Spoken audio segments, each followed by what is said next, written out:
Em uma tranquila manhã de 23 de dezembro de 2024, a cidade de Torres, no Rio Grande do Sul, acordava sem saber que seria palco de um dos crimes familiares mais chocantes do ano. E esta é a história de um crime planejado com precisão diabólica, onde cada detalhe revela uma trama de ódio, traição e veneno. Era para ser apenas mais um encontro de fim de ano. Zeli dos Anjos, uma matriarca conhecida por seu tradicional bolo natalino, preparava-se para se reunir com suas irmãs e familiares em uma celebração repleta de amor e união. Mas, naquele dia, o que era doce tornou-se mortal. O bolo, símbolo de tradição, carregava algo letal: arsênio, um veneno que transformaria a comemoração em uma cena de horror. No hospital, o caos se instaurou.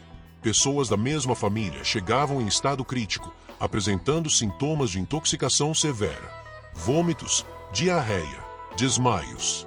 Em questão de horas, 3 delas perderam a vida. A primeira suspeita recaiu sobre Zeli, a mulher que preparou o bolo. Mas havia um detalhe que não se encaixava. Ela mesma comeu 2 pedaços do doce envenenado e quase morreu.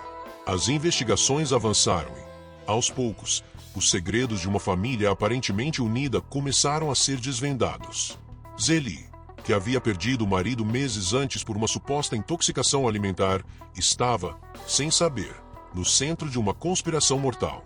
A polícia logo descobriu que sua nora, Daisy Moura dos Anjos, tinha sérios desentendimentos com ela há mais de 20 anos. E foi no celular de Daisy que os investigadores encontraram as provas mais contundentes, mais de 100 buscas relacionadas a arsênio, como usar o veneno e onde comprá-lo.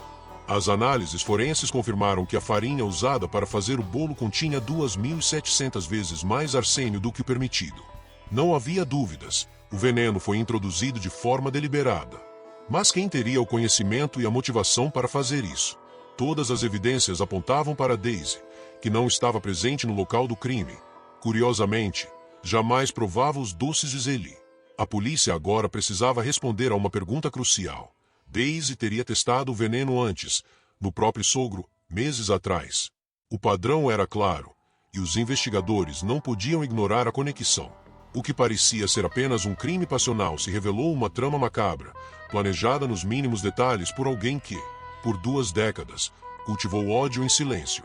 Com Daisy presa, a pergunta que fica é: até onde o rancor pode levar uma pessoa? Este caso ainda guarda mistérios, mas uma coisa é certa: a busca por justiça está apenas começando. Com as primeiras mortes confirmadas, as investigações ganharam intensidade. A notícia de um possível envenenamento em massa no interior do Rio Grande do Sul começou a circular, atraindo a atenção nacional. No centro do caso estava Zeli dos Anjos, a matriarca que havia preparado o bolo fatal. Para a polícia, a princípio, tudo indicava que ela pudesse ser a autora do crime. Afinal, foi ela quem levou o bolo até a casa das irmãs. Mas havia algo que não fazia sentido. Zeli também havia comido do mesmo bolo. Não apenas uma vez, mas 2. Ela estava entre as vítimas e lutava pela vida na UTI. Essa contradição acendeu um alerta na equipe liderada pelo delegado Carlos Alfama. Zeli tinha motivos para tirar a própria vida e levar familiares junto.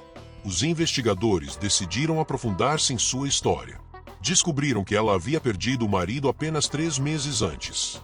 A causa da morte: uma intoxicação alimentar que, na época, passou despercebida. Seria aquele o primeiro capítulo de uma tragédia ainda maior. A perícia no bolo trouxe uma revelação crucial: arsênio, um veneno raro e de difícil acesso, estava presente em concentrações absurdamente altas. Mas a descoberta que mais chamou atenção foi o local onde o veneno havia sido introduzido: a farinha. Isso mudava tudo. Misturar o arsênio diretamente na massa seria mais eficaz, mas o fato de estar na farinha indicava algo mais perverso. Alguém queria que Zeli usasse aquele ingrediente sem saber. Os policiais vasculharam a casa de Zeli em Arroio do Sal. Lá, encontraram o pacote de farinha usado no bolo. O restante do produto foi enviado para análise, e o resultado foi alarmante: 2.700 vezes mais arsênio do que o permitido. Para a equipe de investigação, isso era um sinal claro de que Zeli havia sido manipulada. Mas quem seria capaz de tamanha crueldade? Foi nesse ponto que a relação conturbada entre Zeli e sua nora, Daisy Moura dos Anjos, entrou em cena. Segundo familiares e amigos, as duas nunca se deram bem. Pequenas discussões e desentendimentos ao longo de 20 anos haviam gerado um clima de hostilidade silenciosa. A tensão entre elas era evidente, mas ninguém imaginava que isso pudesse escalar para um crime tão bárbaro. A investigação tomou um rumo inesperado quando o celular de Daisy foi apreendido. A análise do aparelho revelou mais de 100 buscas relacionadas ao uso de arsênio. Como comprar arsênio? Doses letais de arsênio. Arsênio em alimentos eram apenas algumas das pesquisas encontradas. Mas o que mais chocou os investigadores foi o fato de que essas buscas começaram meses antes da morte do sogro de Daisy. Seria o sogro de Daisy a primeira vítima de um plano cuidadosamente elaborado? Para confirmar essa hipótese, os restos mortais do homem foram exumados. No laboratório forense, os especialistas encontraram traços de arsênio nos fios de cabelo e nas unhas, indicando que ele havia sido envenenado de forma lenta e contínua. Nesse ponto, a investigação se tornou um quebra-cabeça macabro. Daisy, aparentemente uma contadora tranquila e dedicada, parecia esconder um lado obscuro. Mas havia lacunas na narrativa que ainda precisavam ser preenchidas. Como o arsênio foi parar na farinha? Daisy teve acesso à casa de Zélie pouco antes do crime. E, principalmente, qual seria sua real motivação? Interrogada pela polícia, Daisy negou todas as acusações. Ela afirmou que as buscas em seu celular eram fruto de curiosidade. Assisto muitos programas de crime. Adoro ler sobre venenos históricos, disse ela, tentando justificar o inexplicável. Mas a explicação não convenceu os investigadores, especialmente porque Daisy tinha um álibi fraco no dia do crime. O cerco começou a se fechar quando os policiais rastrearam a origem do arsênio. Embora sua comercialização seja proibida no Brasil desde 2005, há registros de vendas ilegais na internet. Utilizando mandados de busca e apreensão, a polícia localizou um vendedor clandestino. Confrontado, ele admitiu ter vendido o veneno para uma mulher que usou um nome falso. Quando pressionado a descrever a compradora, sua descrição bateu com as características de Daisy. A pressão sobre Daisy aumentava. Os investigadores descobriram que ela havia feito compras de última hora para Zélie. Entre elas, um pacote de farinha idêntico ao encontrado na casa. Uma vizinha de Zélie também confirmou ter visto Daisy saindo da casa da sogra alguns dias antes do crime, carregando sacolas. Seria naquele momento que ela teria trocado a farinha por uma contaminada. Enquanto isso, Zélie finalmente saiu da UTI. Embora fraca, ela conseguiu falar com os investigadores. Em seu depoimento, relatou algo que até então ninguém sabia. Daisy havia insistido em ajudar com os preparativos para o Natal. Ela parecia muito simpática, quase fora do normal. Agora entendo que era tudo parte de um plano, disse Zélie, emocionada. Os promotores do caso começaram a montar a acusação. Daisy enfrentaria acusações de homicídio triplamente qualificado, motivo fútil, emprego de veneno e meio cruel. Também seria acusada de tentativa de homicídio pelas vítimas que sobreviveram. Para os especialistas, o caso de Daisy Moura dos Anjos era um exemplo clássico de psicopatia. Mas a história não termina aqui. Daisy continua alegando inocência, enquanto a defesa tenta desacreditar as evidências apresentadas. A comunidade de Torres, antes unida pela tranquilidade, agora está dividida. Alguns se perguntam se é possível que uma mulher tão discreta e reservada tenha planejado algo tão terrível. Outros acreditam que a verdade é ainda mais sombria do que parece. O julgamento de Daisy está marcado para o próximo mês.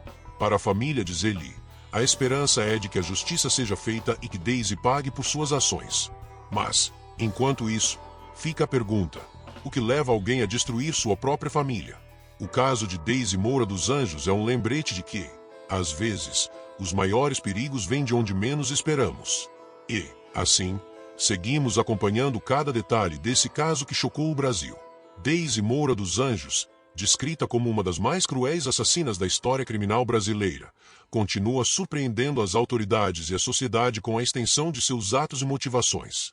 A saga do bolo envenenado ganhou novos desdobramentos, destacando o complexo relacionamento entre Daisy e sua sogra, Zélie dos Anjos, que continua sendo o alvo principal de sua trama venenosa.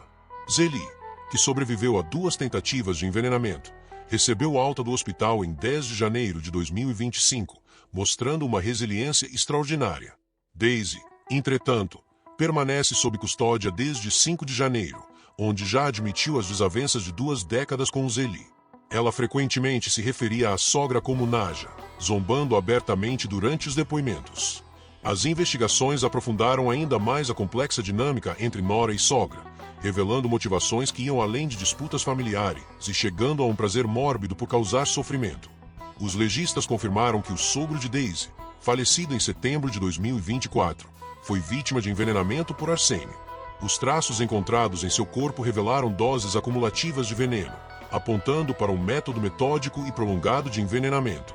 Antes disso, Daisy já realizava buscas online sobre venenos, incluindo a fórmula histórica de um tóxico conhecido como aquatofana, usado para assassinatos na Europa renascentista. Os investigadores descobriram que ela havia comprado ingredientes para reproduzir esse veneno proibido, incluindo arsênio, pela internet. As novas revelações indicam que Daisy não apenas planejava eliminar Zélie, mas também estava disposta a sacrificar outros membros da família para atingir seu objetivo. A farinha contaminada com arsênio foi utilizada no bolo natalino, que resultou na morte de 3 pessoas, incluindo Tatiana, sobrinha de Zélie, com quem Daisy também tinha desavenças. Segundo depoimentos, Daisy guardava rancor de Tatiana por ter se casado na igreja antes dela, uma motivação que a polícia considera absurda, mas coerente com o perfil vingativo de Daisy. Além disso, foi descoberto que Daisy tentou manipular Zélie emocionalmente após a morte do sogro, pressionando-a a encerrar investigações sobre a causa do óbito e até sugerindo a cremação do corpo para evitar exames posteriores. Felizmente, a cremação foi negada por um dos médicos responsáveis, permitindo que a perícia confirmasse o envenenamento. Outro ponto alarmante foi a tentativa de Daisy de visitar Zélie no hospital após o incidente do bolo, levando quitutes que foram prontamente descartados pela família, temendo mais envenenamentos. Essa ousadia, associada à sua frieza emocional, reforça o perfil psicopático traçado pelos especialistas. A polícia agora trabalha com a hipótese de que Daisy pode ter envenenado outras pessoas em situações anteriores, o que pode levar à exumação de corpos para confirmar suspeitas.